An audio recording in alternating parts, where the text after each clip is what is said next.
آل إبراهيم إنك حميد مجيد اللهم آمين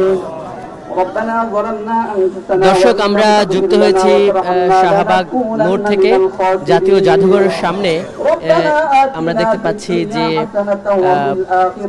ছাত্রলীগ, যুবলীগ, আওয়ামী লীগের বা সরকার দলীয় বিভিন্ন সহযোগী সংগঠনের নেতাকর্মীরা একত্রিত হয়েছেন। কিছুক্ষণ আগে ঢাকা কলেজে তাদের একজন ছাত্রলীগের একজন কর্মী নিহত হয়েছেন।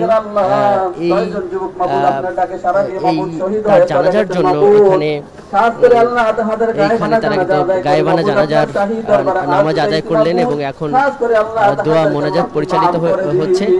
আমরা এখানে দেখতে পাচ্ছি যে ছাত্রলীগ, যুবলীগ, স্বেচ্ছাসেবক লীগ, এইরকম প্রতিটি সহযোগী সংগঠনের সবই কর্মীরা এখানে আছেন এবং তারা এই জানাজা শুরুর আগে এখানে কথা বলেছেন যুবলীগের সেক্রেটারি মইনুল হোসেন খান নিখিল এবং ছাত্রলীগের সভাপতি সাদ্দাম হোসেন। তারা মূলত এটি বলার চেষ্টা করেছেন যে বিভিন্ন এই কোটা আন্দোলনের এই যে আন্দোলনটি হচ্ছে, এই আন্দোলনটি